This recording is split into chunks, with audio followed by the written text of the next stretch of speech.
Hello Acceleration Nation, it is Lara Moto here, and today I am riding in some slightly damp weather conditions the Triumph Bonneville Bobber, or as I like to say it in Bristolian, the Triumph Bonneville Bobber.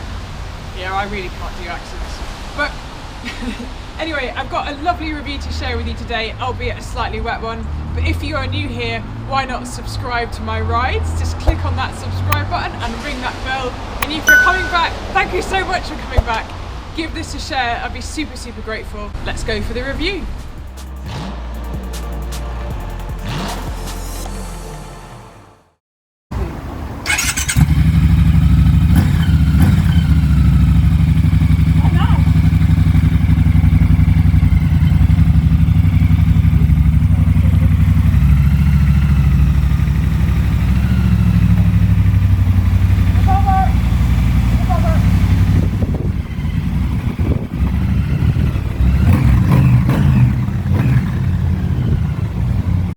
Well, you see this absolutely beautiful and suspiciously clean showroom condition Triumph Bobber.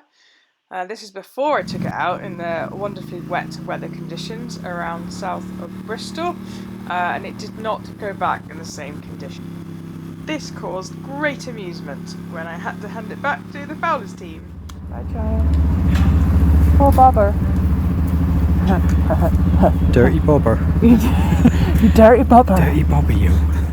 Anyway, if you're interested in the history of the Bobber, I try and cover that too. Fowlers are kind enough to give me almost like a pick and mix choice of all the demonstrator bikes they have in the shop. And I was walking down the Triumph range and my eyes were drawn to this Triumph Bonneville Bobber. Now, Triumph describe this bike as innovative, thrilling and beautiful. So I reckon innovative is because of the way they've got this caged rear monoshock suspension at the rear. Thrilling because how that engine feels and sounds when you're on it. And beautiful because of the time they've put into perfecting the design. But what Triumph have achieved is create this great diagonal line right from the front headstock all the way through to the tail of the bike.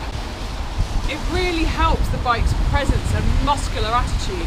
And that looks even better on the Triumph Bonneville Black Edition, where essentially they've really amped up this front wheel here, put two twin pot calipers on it and doubled up the brakes, and they put a funky little LED on the top.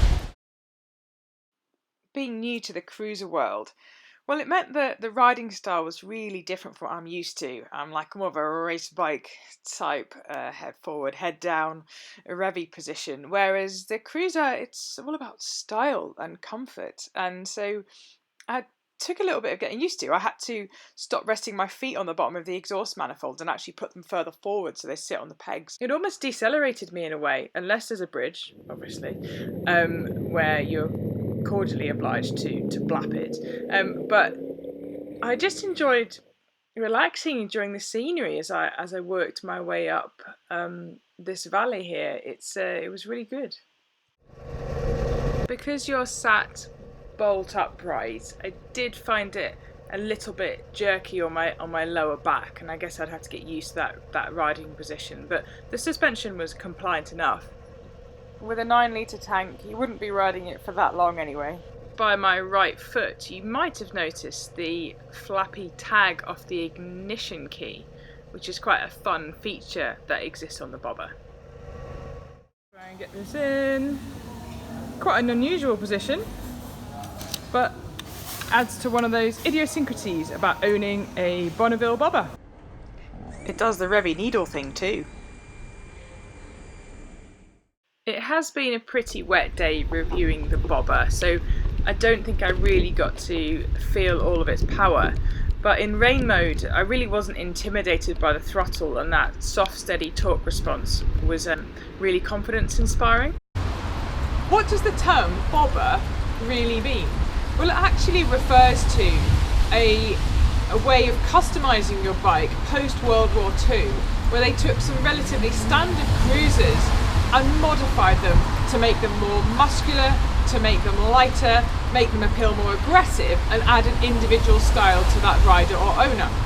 So the Bobber came about because of the terminology a bob job, which, similar to hot rodding your car, was bob jobbing your bike, where you could customize it to strip back any ancillaries you didn't really need, to make it almost, they even to the point of shortening the wheelbases and removed any extra bits, and that created very simpler but more aggressively styled motorbikes that were kind of developed from the 1930s all the way up to the 1990s. So colloquially, the bob job turned into the bobber, and that's why we see the Triumph Bobber today. Triumph have actually achieved something even more iconic and subtle in the design of this bike. Now, typically, older bikes never really had a sophisticated suspension system in order to make the ride more comfortable, more traction, and just generally better for the rider. So they were called hardtails. So essentially, there was not really any suspension right from the top all the way through to the rear of the bike. Like a hardtail mountain bike, you just have front suspension. And so they had to deal with just a spring system in that rear seat. Now, what Triumph have done is very cleverly made this monoshock cage, which has essentially hidden the fact that it's got rear suspension and has kept the look of the bike, that kind of rear strut down to that rear axle, very in keeping with the traditional hardtail bobber style. Inside profile, it looks like there's no frame. All you can see is front wheel, suspension, engine, out to the rear wheel. And the frame's kind of subtle on the inside, and you can kind of see it here. So with the way this manifold comes out of the cylinders, the cylinder head, it hides quite a lot. So in that side picture, and back to the bobber styling, you have this minimalist, muscular impact of the bike, which I think is the reason why I ended up picking it out of a lineup of other Triumphs. The attention to detail that Triumph have put into this bike and the Bobber Black has made it the fastest selling bike in their latest range, and I can totally see why. Weighing in at 250 kilograms, I think a large part of that weight is probably contributed by the 1200cc parallel twin engine that Triumph have furnished this bike with. I've never ridden a bike of this size before in this kind of configuration. I have jumped around on a KTM 1290, but that had 150 brake horsepower. And so when I compared the horsepower with this, which was 76 brake, I was a little bit dubious about how much get up and go it really had. They've given it 106 Newton meters of torque at 4,000 RPM. My Ducati has 93 Newton meters of torque at about 6,500, and I thought that was torquey. But actually riding this, how I found it different, there was a car that I needed to overtake, and normally I'd drop a gear and just rev a bit harder to get out of that situation.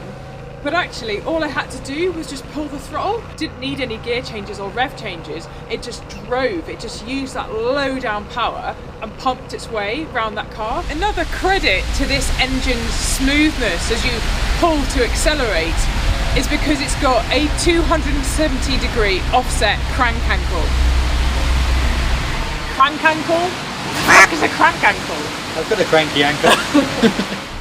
This 1200cc inline twin has a 270-degree offset crank angle, which basically means the pistons are never stationary at the same time, which keeps the engine really smooth, and with a balancing shaft it's actually surprisingly similar to a V-twin, which you'll find in the Ducati Supersport that I have.